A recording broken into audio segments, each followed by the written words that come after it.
নমস্কার বন্ধুরা, আমার চ্যানেলে আপনাদের সবাইকে স্বাগত। আজ আমি আরেকটি নতুন রেসিপি নিয়ে আপনাদের সাথে এসে গেছি। একটি নতুন রেসিপি শেয়ার করব। তো রেসিপিটি হচ্ছে ভেজিটেবিল চপ। দোকানের থেকেও কীভাবে ভেজিটেবিল চপ ভালো বানানো যায় বাড়িতে সেটাই দেখাবো। এই যে দেখাচ্ছি ভেঙে কত সুন্দর দেখতে হয়েছে, আর ভেজিটেবিল চপ আমি দেখালাম কতটা মুচমুচে হয়েছে। প্রথমে আমি নড়িয়ে দেখিয়ে দিলাম। তো এই রেসিপিটি বানানোর জন্য প্রথমে আলু সিদ্ধ করে নিয়েছি, মেখে নিয়েছি, তারপর গাজর গ্রেট করে নিয়েছি, বিট নিয়েছি, কাঁচা লঙ্কা কুচি নিয়েছি, চিনি বাদাম নিয়েছি, এটা ভেজে নিয়েছি, লবণ নিয়েছি। তো সমস্ত উপকরণগুলো আমি প্রথমে মিশিয়ে নেব। আলু সিদ্ধর ওপরে আমি সব দিয়ে দিচ্ছি, গ্রেট করে রাখা গাজর, বিট কুচি, কাঁচা লঙ্কা কুচি, পরিমাণ মতো লবণ দিয়ে দিলাম, তারপর বাদাম দিয়ে দিলাম। বাদামটা আমি বললাম একটু ভেজে নিয়েছিলাম। তারপর চিনি দিলাম, অতি অবশ্যই চিনিটা কিন্তু দিতে হবে। তারপর ধনে গুঁড়ো দিলাম, জিরে গুঁড়ো দিলাম। বেশি মশলা কিন্তু আমি ব্যবহার করব না, খুব অল্প মশলা দিয়ে আমি এটা তৈরি করব। আর গরম মশলা গুঁড়ো দিলাম। গরম মশলা গুঁড়োটা কিন্তু আমি বাড়িতে বানিয়ে রাখি, মানে ডাস্ট করে রাখি। গোটা গরম মশলা আমি বাজার থেকে কিনে নিয়ে আসি, নিয়ে এসে বাড়িতে এটা আমি ডাস্ট করে মানে পাউডার বানিয়ে নিই। তো সমস্ত উপকরণগুলো একটা মিশিয়ে নিয়ে আমি ভালো করে একটা ডো তৈরি করে নিলাম। তারপর একটা প্লেটে নিয়েছি বেডগাম, তারপর একটা বাটিতে কর্নফ্লাওয়ার নিয়েছি, 2 চামচ কর্নফ্লাওয়ার। এর সাথে আমি 2টো ডিম ফাটিয়ে আমি একটা মিশ্রণ তৈরি করে নেব।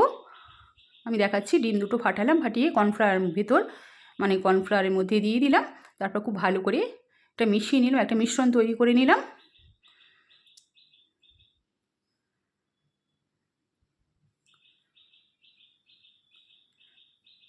খুব কম খরচে বাড়িতে বানানো যায়, আমি সেই পদ্ধতি দেখাবো।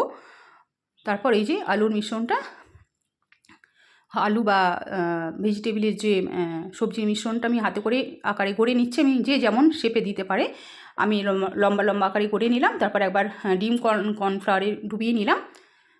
তারপর বেডগামে একবার কোট করে নিলাম। নেওয়ার পর আর একবার আমি এটা কোট করব, 2বার কোট করব, এটা ডবল কোট করব যেটা। তারপর আর একবার ডিম কর্নফ্লাওয়ারে মিশ্রণে ডুবিয়ে নিলাম। নেওয়ার পর আর একবার বেডগামে কোট করে নিচ্ছি। ডবল কোট করলে কিন্তু ভাঙে না বা খেতেও খুব মুচমুচে হয়। একটা চপ আমার বানানো হয়ে গেছে। আবার দ্বিতীয় চপটা আমি দেখিয়ে দিচ্ছি কীভাবে আমি বানাচ্ছি, আমি সেটা দেখিয়ে দিচ্ছি। হাতে একটা মিশ্রণ তুলে নিলাম, খানিকটা আলু মাখা সবজি মাখা হাতে তুলে নিয়ে লম্বাটে আকারে করে নিলাম।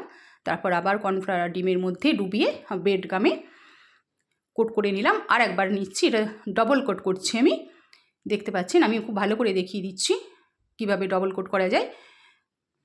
যে 2টো চপ আমি দেখিয়ে দিলাম। এইভাবে সমস্ত চপগুলো আমি বানিয়ে নিয়েছি। ডবল কোট করলে আমি আবারও বলছি ভাঙে না, ভেঙে যাওয়ার সম্ভাবনাটা কম থাকে। তারপর কড়াইয়ে সাদা তেল দিয়ে দিলাম, তেল গরম হয়ে গেছে। তারপরে একটা একটা করে চপ দিয়ে আমি ভেজে নেব। তবে হ্যাঁ, হাই ফ্লেমে কিন্তু ভাজা যাবে না, এটা মনে রাখতে হবে। মিডিয়াম টু লো ফ্লেমে কিন্তু ভাজতে হবে, একটু সময় লাগবে কিন্তু ভাজতে। বন্ধুরা, আমার চ্যানেলটিকে সাবস্ক্রাইব করবেন এবং আমার পাশে থাকবেন, আমার সাপোর্ট করবেন। একটা পিঠ হয়ে গেছে, চপগুলো উল্টে দিচ্ছি। এটা বাজার থেকে কিনতে গেলে কিন্তু এটা অনেক দাম, 8 টাকা থেকে 10 টাকা পিস পড়ে যাবে। আমি যেভাবে আকারে তৈরি করেছি 8 টাকা থেকে 10 টাকা পিস এটা পড়ে যাবে। কিন্তু বাড়িতে তৈরি করতে গেলে কিন্তু এত টাকা খরচা হবে না, খুব কম খরচে কিন্তু খুব ভালো রেসিপি বানানো যায়, আমি সেটাই দেখাচ্ছি। এই যে চপগুলো আমার ভাজা হয়ে গেছে, তুলে নিচ্ছি। একটাও কিন্তু ফাটেনি বা ভাঙেনি, দেখুন একটা একটা একটা কত সুন্দরভাবে চপটা ভাজা হয়েছে। দ্বিতীয়বার আবার দিচ্ছি ওই একই পদ্ধতিতে, একই রকমভাবে। তবে ডুবো তুলে আমি ভাজিনি, যে অনেক তেল দিয়েছি, অনেক তেলও দেবার দরকার নেই। অনেকে বেশি তেল দেয়, তেল দিয়ে ভাজে, কিন্তু আমি খুব বেশি তেল আমি দিইনি। আপনারা দেখতেই পাচ্ছেন আমি কতটা তেল দিয়েছি। তারপর একটা পিঠ হয়ে গেছে ভাজা, আর একটা পিঠ উল্টে দিচ্ছি। মিডিয়াম টু লো ফ্লেমেই কিন্তু ভাজছি, হাই ফ্লেমে কিন্তু ভাজা যাবে না।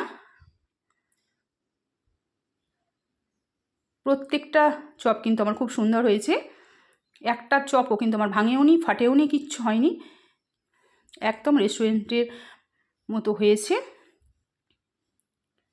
এভাবে আপনারা বাড়িতে বানিয়ে খাবেন, দেখবেন খুবই ভালো লাগবে। আমার ভেজিটেবিল চপ একদম রেডি। বন্ধুরা, আসছি, ভালো থাকবেন, সুস্থ থাকবেন, দেখা হচ্ছে পরের ভিডিওতে।